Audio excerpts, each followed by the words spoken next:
Most people that are interrogated by the police don't understand the law or don't realize the detectives are trying to manipulate them. In today's video, we are going to take a look at the interrogation of a man who is no stranger to interacting with the police. This is Mark Denclaw, and he was the president of the Gypsy Joker Motorcycle Club. Mark? Yep. My name's Scott Curtis with the Clark County Sheriff's Office. All right. What's your name? Kevin. Harper. Kevin? Also with Clark County. What's going on, fellas? Well, obviously we're not from Portland. A couple things we need to do before we chat, and then we'll explain everything. You're with a motorcycle club. You have some affiliation with one, is that right? I don't have any answers for questions like that. Okay. Well, the reason I'm asking is that a few months back, a gentleman named Jeff Sudan, you know him? He threw your name out in conjunction with kind of a repossession of a car, or collection of a car. Does that sound familiar to you? No. Jeff Sudan almost might. I'm not sure about that. It seems like Sudan rings a bell somewhere, but no collections of a car. No, I don't know what you're talking about. But where do you live, sir? Down by Salem. Okay. What's your address? You answer. It's on my driver's license. It's one. I don't have your driver's license. You guys have my billfold. The reason Mark is being interrogated by the police is because a few months earlier, the police found the body of a man named Robert Huggins in a field. After weeks of investigation, the police would find out that Robert was an ex-member of the same club that Mark was president of. He had been banned from the club for stealing money from them to pay for his heroin addiction. Robert did not like being kicked out of the club, so he decided to break into Mark's house, tie up his girlfriend, and steal money from the home. Mark quickly found out what Robert did, and he gathered some men from his club and he took Robert's life. How did the police find all this out? A member of the club who was also a drug addict had been imprisoned for possession, and he said way too much during a recorded phone call with his girlfriend. Okay. And you're living with a gal down there, is that right? No, I kicked her out. Oh, she comes and stays. She stays, but she can only stay for 3 days at a time. She's kind of a transient. Huh. Okay. I took her off the lease, and the people that I rent the house from said she can only stay for 3 days at a time. So if somebody looks in the house, they'll see all her stuff in the bags and stuff all piled there on the floor. When did you kick her out? Which time? I kicked her out a lot of times. Numerous times? Yeah, she just calls me, and she's with no place to go and stuff, and get tugs on the heartstrings, and I pick her up and let her stay for a little while again. It's a love-hate thing. Okay. So how long did she stay there before the in and out started? She was there from the time I moved in until, well, I mean, not steady. She's never been steady there. She's always gets kicked out or moves out and goes and stays with somebody else for a while. She's kind of transients around. And what's her name? Nicole. Okay. So this last time, how long has she So been? there's my background. That's it on Nicole. What else you want to know? Okay. Is Nicole the problem here? I mean, I know that she's had the cops over a few times. Okay. And she's had problems with the hospital and her. Tell me about the hospital. Well, if you don't know about it, then that's not what you're talking to me about. You'd already. Do you know what I'm talking about? Is that what this is about? No. Is it about the other night? It does involve Nicole. So Okay. I don't know what the hospital thing is, so if that's not part of Nicole's issues, then Okay. so Nicole had let me back up a little bit. How long have you been in a relationship? I'm not going to answer any more questions about Nicole. Okay. I don't have any more answers for you until I find out what you're talking about. Okay, well, you guys brought me in. I didn't bring you in. I want to hear what you got to talk about. Well, I'm trying to get to that, but part of that's going to involve how long you've known Nicole. Well, if you don't want to tell me what the heck I'm doing here, say so. Because I'm not going to sit here and give you a bunch of my background so you can play whatever kind of game you're playing. This is kind of stupid, man. I just got picked up and treated pretty roughly. You can still see the marks on my hands. This one was completely asleep all the way here and thrown in a complete silent room there. I want to know what the heck's going on, man. Okay. Did you know Nicole back in October? October of this year? Last year. 2015. Well, yeah. Okay. You guys were living together off and on. I told you I'm not going to answer any more questions about Nicole until I find out what this is about. Is this a domestic thing? And if so, what am I doing in Portland? Well, it's kind of a domestic thing. Nicole took off in a car that she may have had purchased with assets that belonged to you, or something like that, and then Jeff Sudan and a couple other guys kind of returned that car to you. Does that make sense to you? Is that Or attempted to. or attempted to? Hell no. Okay. You guys are So why would they throw? Well, I'm not going to answer your questions, Okay. but because but without a lawyer anyway. But just because I don't like the action. But you guys are way off, man. Okay. You guys don't know. I don't know who's telling these stories, and I'm not sure who Jeff Sudan is. But I can tell you right now, nobody's ever returned a car to me from anybody ever in my life. So if we got the story wrong, can you help us out with that? Well, I'm not going to straighten your story out. No, I'm not. Not until I find out why I'm sitting here. Okay. I don't understand. This is about Nicole stealing a car and No, somebody. not stealing necessarily. But But why are you playing games? Tell me what I'm you're talking about. not trying to play games, but Okay. I'm trying to get at the root of what caused this whole thing. Like I said, this gentleman's. They tell Mark that the reason he was handcuffed and brought in for interrogation was because a woman he lives with named Donna stole a car from him and that she was found. Mark realizes that this doesn't make sense, because if it was true, then that would mean he was the victim, and why would they arrest a victim? If possible, police will question a suspect about other crimes, so they will believe that they have gotten away with the initial crime. This will make the suspect feel more comfortable, and they are more likely to answer questions without asking for a lawyer. I'm looking for the crime is what I'm looking for. What fucking car are you talking about, man? I think it was an Acura. Does that sound Okay, well, what about it? Okay.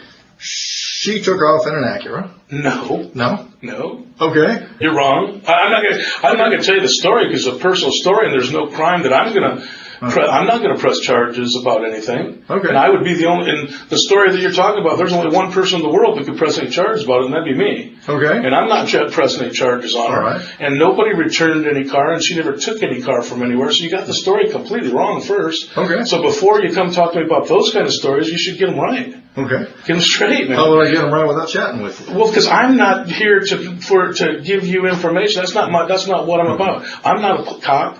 I'm not going to sit here and feed you information. I don't know. I'm here for some reason. I don't know what your deal is, but you haven't explained that to me yet. Until then, I got no more answers for you about Nicole or cars or anything else. I don't even know what the hell. Why wouldn't if this has to do with that car? Why in the heck am I not the one pressing the charges? I didn't do anything wrong. Okay. Well, I see your point. Yeah. Well, that's a pretty good point. Yeah. Okay. How far back do you want to? Let's go back. So you don't know Jeff? You said you don't know Jeff? Don't know Sudan? Jeff Sudan, no. Would you maybe recognize a picture of him? Well, you know what? Anybody that you're going to show me, you'd have a lot better chance showing me a picture than getting Fair me, enough. because I do not know people's names. Okay. That look familiar to you, sir? Oh, yeah. Okay. What do you know that guy by? I'm not going to answer your questions. I told you. I'll listen to what you have to say, and I'll pick what I want to answer, but I'm not going to tell you information about people I know. I'm not a cop. Okay. And Well, that's I'm a not picture gonna- of Jeff Sudan. Oh, okay. I did not know that was that guy's name. Okay. Oh, okay. All right. Now I'm starting to put it together. Okay. Okay. Now I kind of know. Would you tell me how you know that man? Or No, I'm not going to give that information, but I kind of know what we're talking about here. But I Okay. thought that those charges were dropped on him and stuff like that. Okay. Well, he was with another gentleman too, right? When this thing happened, Yeah. that's what I heard. I wasn't there. No, I know you weren't there. Oh, okay. But you know some of the background. Well, I might know some of the background, but like I said, I'm not here to try to answer your questions. You're going to have to get the answers. Why can't you? All these answers you should be able to get from that guy. Some of them we I don't know can. him very well, by the way. But I don't know him very well, but I know exactly who he is. And but I don't have the answers for you as far as that stuff goes. Okay. Well, a few months before this car thing happened, Nicole was at your house, and somebody busted in the house and roughed her up a little bit, tied her up. You remember that? I can't really answer to that. You're going to have to get that story from her. Okay. You know what I mean? Because I'm not going to answer to that but I can tell you once again, and you're going to find out that you are completely wrong. Okay. So that didn't happen? What's that? I'm not going to go there. I'm going to let you're saying we're wrong. You got the story all wrong. Okay. You got the story all wrong. Okay. And if you ask around about Nicole, you're probably going to find that you got a whole bunch of stories wrong, man. Okay. Yeah, but I'm not going to sit here and slam on Nicole, and I'm not going to sit here and tell stories about her or anybody else. Would you tell me what we got wrong about that Never happened. That's not what happened. I'll tell you that. I'll say that is not what happened. Okay. Nobody actually came to the house. Okay. All right. What did happen then? I'm not going to tell you. I'm not going to let her tell you. I'm not Mr. Rat who's going to sit here and tell Nicole's life story to anybody. Okay. You know what I mean? If she wants to tell you that what happened, she will. And anything about what you're talking, the car and the whole thing you're talking about, ask her. Ask her. It's not my story. It's hers. Okay. The detectives are trying to establish motive for the murder of Robert Huggins. They are now telling Mark that he is not being questioned just because of the stolen car, but also because of the robbery that took place at his home. Mark realizes that just like the car theft, he is a victim of the robbery at his home. So why was he handcuffed and brought in for interrogation? Who did you tell about what did happen then? Oh, God. Tons of people, man. Okay. Give me some examples. No. Okay. No, I'm not going to sit here and name names for you, man. Mm-hmm. If you think I am, you're just barking up the wrong tree. Okay. You really are. But I'll tell you what I don't really understand why this stuff that you're talking about with this dude and the car stuff, why would that get handcuffs put on me? Well, why would those handcuffs go on me? What did I do that was illegal in any of that stuff? What did I even have to do with it? I wasn't even there for any of it. None of it. Okay. Not anything that you've talked about so far. I was a long way away from it. Okay. So why would I get handcuffs put around my fucking wrist for it? Well, where were you when that happened? Well, man, I know where you're talking about. I wasn't there involved in anything that happened if there was a story made up about this theft thing or whatever. Mm-hmm. If that's the story that you're talking about, and the car thing about the whole fucking car deal, mm-hmm. I wasn't there. I wasn't involved in it. Okay. You know what I mean? And I'm not going to tell you the story about it. You can get that from other people who like to tell stories. Some of it we have. I'm not going to. So back in the middle of June, do you recall getting called by a FedEx guy from your house? Yes, I know about the FedEx guy. Yeah. Okay. Yeah, so sure. Tell me about that. Man, I shouldn't even fucking... I'm not trying to... I'm not going to try to do anything that's going to get Nicole in any kind of trouble, man, because I'm not here to try to get her in trouble, all right? Mm-hmm. If that's what this is all about.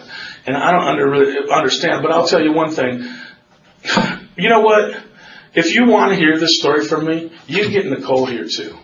Okay. Both of us in the same room. It doesn't work that way. Well, that's the only way. That's not going to happen. Because I'm not going to tell behind her back what this. I'd love to tell you the truth, but I don't want to do it behind her back. It's against my personal rules. I'm not going to sit here and talk to cops about anybody behind their back. But I would like to have her here so me and her could. So we can. I'm a little bit confused too. Look, Nicole, tell them this and tell them that. I would do that in front of her to try to get this straightened out because I don't. You guys are just got the story is so fucked up. And if you really knew what the deal was, well, like I said, if you really knew what the deal was, you might. I don't know if you'd arrest Nicole or not, but I'm not going to get her arrested. I'm not pressing no charges on her for anything that happened then. If that's what the deal is. I guess I'm a little bit confused because when Nicole, you're saying it's a story. When Nicole says that she's. Basically, there's a robbery at your house, and there's an incident. The FedEx guy calls you, lets you know this story. Why would she be in trouble? Why you're saying you don't want to get her in trouble? Why would she be in trouble for that? That's what I'm missing. Because okay. All right, man. I wish Nicole was here. I feel like a piece of shit for even talking shit behind her back. Nicole set the whole fucking thing up. That was her and her friend. They fucking zip tied her. They knew the fucking guy was coming. That was a setup. She robbed me. She even brought the stuff that was robbed. She brought a bunch of it back. Man, that's her and her friends. If you want to know the fucking truth, I've been robbed by the girl so many fucking times you couldn't even count it. Really? And that whole robbery right there, that stuff, everything she stole from me then that she brought back everything she couldn't sell on offer up, her and her fucking junkie friends. And that's what fucking happened there, man. It was a total lie. I know it was for a fact. She, like I said, her mom knows. She told her mom what all fucking kind of stuff was stolen in this big robbery, and then her mom comes over when I was throwing her out, and her mom starts looking at all the stuff and goes, "Oh shit, here's something, this was stolen." All stuff that half the stuff she told her, anything her and her friends couldn't sell on the fucking offer up, she brought back after she wanted to be back with me and stuff. What items did she take or try? Well, I'm not going to sit here and lay out a big old thing for you. Ask her if you can get the truth out of her. Ask her. You know what I mean? But Mark is one step ahead of the detectives. Their initial goal was to get Mark to tell them that he knew that Robert had broken into his home, which would have given them motive. Mark knows this, so he tells them that it was Nicole who broke in, and that she even brought back some of the stolen items. It's a risky move because it requires that Nicole tell the police the same thing, which would mean she is admitting to theft. After telling the detectives that he knows it was Nicole, Mark still wants to know why he's being interrogated.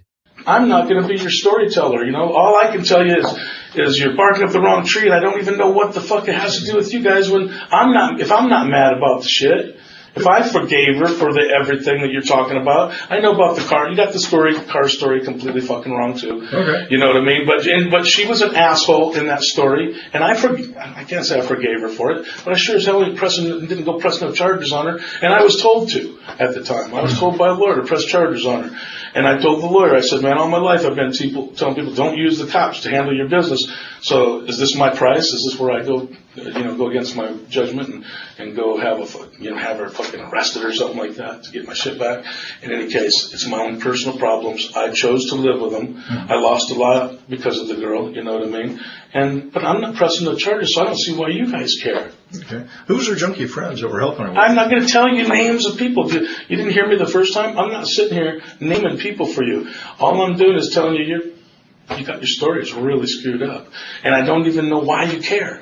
Because I sure as hell ain't going to press no charges on her. I'm telling you that. So, if it's about Nicole, why would I get handcuffed up and brought in like that if you guys are mad because Nicole went and bought a fucking car with my money or whatever the fuck might happen? For the first time since the interrogation started, the detectives mention Robert Huggins, also known as Bagger Bob. Okay. Is Bagger Bob part of that? Part of her junkie friends? Bagger Bob? Yeah. That ring a bell? Fuck, you're talking? Yeah, I know who that is. Okay. He's fucking the guy that got killed about a fucking year and a half ago. Okay. Yeah. Was he one of the ones who set this up with Nicole?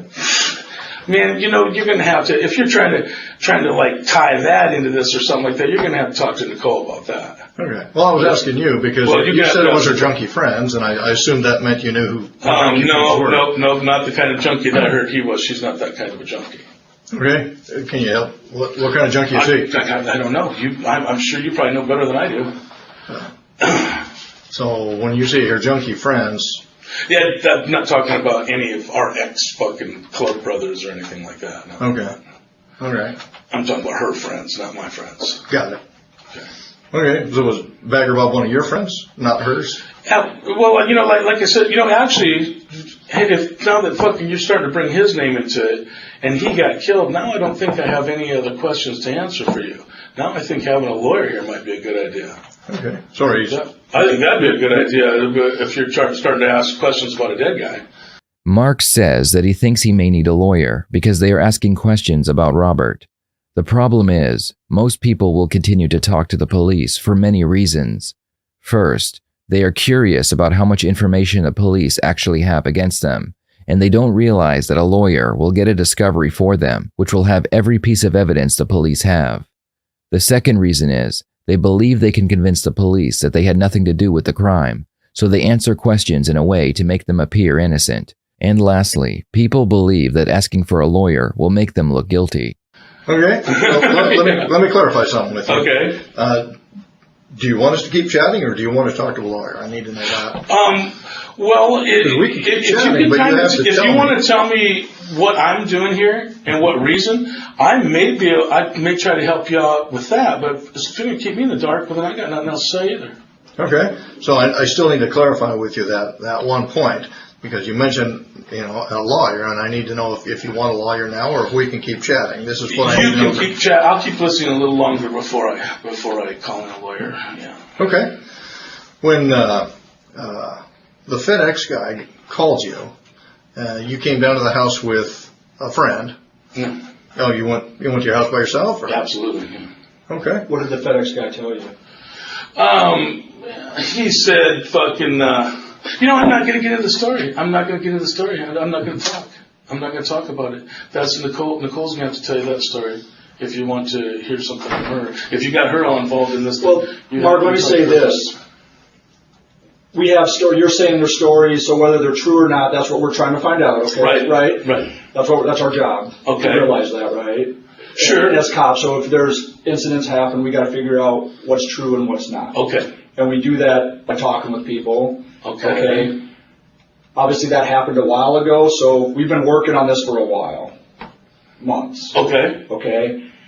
That story starts a much larger story that we have. Right, starts with at your house with a theft happening that includes Nicole being there, okay? And there's a FedEx guy calls you, right? So this is where everything. That's why I wish she was here, right? So she could straighten some of this. So this has been going on for a while. And you keep telling us, talk to Nicole, get the story from her. Well, if she's the one that's involved in this story, you need to talk to the players. Right. I'm not telling you to talk to her. I understand. I'm telling you to talk to whatever players you're talking about in your story there. You talk to them, and whoever you said rode there with me or whatever, talk to them. But you guys have got to also. So over the last several months, well over half a year, we have talked to a lot of people. Okay. And we can tell you right now, Nicole's in front of a grand jury. Okay. There is, you say talk to her, we have. There's a story there. Oh, okay, I didn't know that. So I'm just letting you know that. So we have a story, so we want to get your side of it. Ah, gotcha, okay. So we know what's true and what's not true. All right. Interrogations are like playing poker, where both people are trying to outplay the other. Detectives will sometimes try and bluff their suspect by telling them they already know everything, because someone else who was involved already told them. If the suspect believes them, they may feel like they have to confess to a version of the story where they will get lesser or no charges.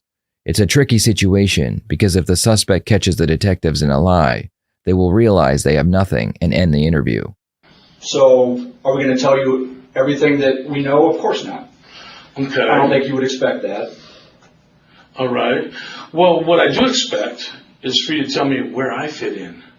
What is my crime in these stories that you're talking about?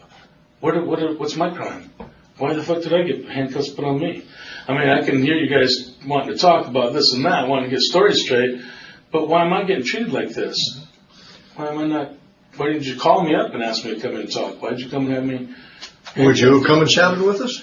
I would have came in. I definitely would have came in, but I probably wouldn't have talked to you. Okay. And I'm not really talking to you now. I really don't have any answers for your stories. I'm not going to straighten your stories out for you and stuff. Especially unless I find out what the hell my part of it is. I'm interested in my own self, you know what I mean? And what do you mean Nicole's in front of a grand jury? What are you talking about? Like right now, she's sitting in front of a grand jury? That's right. Oh, wow. So, is my dog safe? No, your dog is safe. Okay, good. Excellent. That's very important to me. Okay, so now what? Am I arrested for anything? You're being detained at this point. Okay, but I'm not under arrest quite yet. That's correct. Okay, then I don't need a lawyer quite yet. Okay, so Mark is of course wrong. You always need a lawyer when you're being questioned by the police. She is indicated that certain things took place after this robbery, theft, whatever it was, the one where the FedEx guy came to the house, and I think he wanted to call the police, and she said, no, please call Mark, and I think is that right? I'm not going to say whether that's right now, but is that your understanding? I'm listening to your story. Okay. And from there, the series of events unfolded involving one of your club brothers, or former club brothers. Okay. And that's where some of this comes about, and it's up to you to clarify for this what all took place, because there's fingers. Man, you know what? The story that you're talking about is somebody else's story. Okay. But you're going to have to talk to somebody else. Who do you suggest we chat with? I'm not throwing names, I'm telling you. It's somebody else's story. You're the cop. Figure it out. Talk to somebody else. It's not my story. I'm not. I think you know that we've got it pretty well figured out. The question is, you're in a bit of a hole. We're trying to offer you a ladder to get out of this hole. Man, okay? Because here we've got Nicole sitting in front of a grand jury right now, and she's testifying to them. Okay. We know what she's going to tell them. Okay. We presume. That's not an issue. We have other people we've talked to, and I think you know who most of those people are. Well, you think wrong, but anyway, okay. Okay. There's several others, either now or shortly, are sitting in rooms like you are. Okay. Okay. Well, tell me something that means something to me. Well, none of this means much to me so far. And Nicole, man, she's got real problems, and her problem is she's sitting in front of a grand jury right now. Mm-hmm. I'm pretty sure her problems are going to probably unfold in front of them. So in any case, whatever, man. Talk to me about that later after she gets out of the grand jury. You'll see what I'm saying. Nicole's got some serious problems, and she's got some serious lying problems. And if all her lies blow up in her face today, well, it's about time. Maybe that'll help her out a little bit. Maybe this whole experience will help her quit making up bullshit and telling lies. So anyway, that's enough about Nicole for me. You got her in front of a grand jury. You got all the story you need from her. Now, what else would you like from me? Mark is waiting for the police to tell him they suspect him of committing a crime so he can ask for a lawyer. Like I said before, he is afraid of appearing guilty, so he wants the detectives to give him a reason to request a lawyer. The detectives know this, which is why they have not accused him of anything, and they've been very vague in their questioning. Well, I guess that depends on what you're willing to talk to us about. You don't want to give us names, so I'm not sure how we can talk about the folks that you think we should go talk to. I don't think you should go talk to anybody. I don't care what you do, man. I really do not care what you do. You're not telling me, what am I doing sitting here? You haven't even told me that yet. Why am I here? Because of things that happened to me? I'm here because of stuff that happened to me. What happened to you? You guys are telling the stories. You're telling the stories. We haven't said anything happened to you. What happened to you? Well, you said I was the one that showed up with somebody else in a car or something like that. When the FedEx man called and stuff. You're telling me the story. Wouldn't that be something that happened to me? I thought you meant like you committed a crime. Or something. You are a cop to the bone. You're a cop to the bone. That's funny, man. Yeah. I'm acting like I committed a crime. I think you misunderstood me, Mark. Well, I think that you said something happened to me, a crime. Check it out. I think that you guys have your stories really screwed up, really confused, and I think that you're going to find that out. You're going to find. I believe if they got help us help you. If anybody's got you with that, Nicole, if anybody's got Nicole better, you should go maybe watch that little deal and see what you got in front of you there. Well, help us and get maybe the you'll story. figure out what kind of bullshitter you've got and junkie you've got in front of you, and fucking in the end, then come tell me that I did something. I don't even know what you haven't told me that I did anything wrong yet. Do you suspect me of something? Well, help us get this unconfused. Because if you suspect me of doing a crime, let me know so I can get a lawyer. You know what I mean? Okay. I don't think we've accused you of committing a crime. No, you haven't. And that's why I'm still looking at these marks on my wrists and going, man, what a way to treat somebody who's not suspected of doing a crime. Okay. So help us get this thing unconfused. Because you're saying, go talk to people, but we don't know who to talk to. Here you go. Okay. All right, man. I'm going to help you get unconfused, all right? If you think that I did something wrong, anything, any kind of crime, let me get my lawyer over here, and I will tell my lawyer, you know what? Give these guys a lie detector test. Just take a lie detector test. Don't make these cops suspect the wrong people. So if you guys think I did anything wrong, hit me with a lie detector test or something. I've got nothing to fucking hide. Now it's Mark's turn to bluff. During these interrogations, sometimes you will hear the suspect say, "Just give me a lie detector test." This is their way of bluffing the police by telling them they are so confident in their answers that they aren't scared of a device that will tell the police if they're lying or not. I got nothing to hide, and I just got nothing to say. It's against my fucking nature to sit here and talk to cops. Now, I told you more than I probably wish I would have already, I should have even told you my name. You know what I mean? You got my name. You're playing games. You don't need to know my name. You knew my name before you brought me in here. In any case, if you think I did something, and you really do, if you really think I did something wrong, then you guys maybe think about giving me a lie detector test and lay it out. Lay what you think I did out on a lie detector test. I just want a lawyer there just to make sure that I'm doing the right thing or whatever. But I'm willing to do that just so you guys don't bark up the wrong tree. But I'm not willing to sit here and tell you stories like some piece of shit rat. Okay? You got your world, I got mine. In my world, rats are pieces of shit. I'm not going to sit here telling on Nicole. I'm not going to sit here telling on anybody. I'm not going to sit here telling on anybody for anything. Did she tell you that Bagger was one of the people who came and tied her up? I'm not going to answer any more questions for you. Okay. At all, or just about that incident?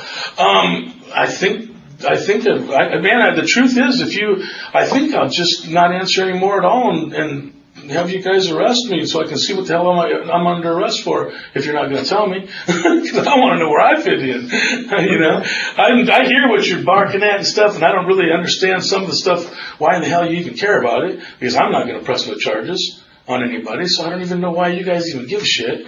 But I am interested in what the hell I'm going to get arrested for, so arrest me for it so we can go from there. In a last-ditch effort, the detectives ask Mark about his interactions with Robert. They are hoping Mark will say that he did not like him or they did not get along. Even though Mark should have never answered any questions and immediately asked for a lawyer, he has done a great job not giving the detectives any more information that could be used against him. I'm not going to tell stories about the club and this and that and why, I'm telling you, I've already told you the common stuff. This is what pretty much everybody knows. It ain't hard for you guys to find out that the fucking guy got kicked out of our motorcycle club. Sure. That is not hard to find out. When's the last time you were actually eyes on with Bagger? Was he a club member then, or was it after? Did he ever flip you off at some stop sign? At the same time he was going. I saw him when he was going out. Okay. I saw him go. He was and wasn't at the same time. Okay. The last time I saw him, that's the last time. He was until he told him get the fuck out of here, and then he wasn't. So I saw him. He was and wasn't that same day, and that's the last time I've ever seen him. Okay. Did he ever come by and vandalize anything of yours? No. Okay. Hell no. Bagger. Well, is he a cheap shot guy, or is he someone? I really don't know, and like I said, I'm not going to answer questions about Bagger. Okay, but he never did anything to you. No. Okay, you never went eyes on with him again after that when he was out of the club. He respected me, I think, and he talked very nice to me anytime I ever saw him. I'll tell you that. Me and him never had a bad word. In the end, I found out he was a piece of shit junkie. Right. So I admit I hold that against him because I spent a lot of time with the guy and stuff and kind of gave him my heart, sort of like, and so when people just really disgrace us like that and stuff, it leaves a real bad taste in my mouth. I will admit that. Mm-hmm. But that's the end of it. When you're done with us, you're just done. So anything that happened too much of that, I have no idea. Like I said, one thing about our motorcycle club is when you're done with us, you're just done with us. We got no time for you. We got no words for you. You won't be getting any more calls. Nothing. You know what I mean? You're done. And Bagger's just one of a lot of guys that the same kind of shit happens to. It's part of the life. Okay. In the end, Mark and other members of the club would be arrested and charged with murder. The biker club would be raided and police would find evidence of years of crimes being committed. Nicole, among others, would work with prosecutors, and in exchange for their testimonies, they would receive lighter sentencing. Mark would receive life in prison for his role in the crime. Thank you for watching, and I will see you next time here on the Red Tree Crime YouTube channel.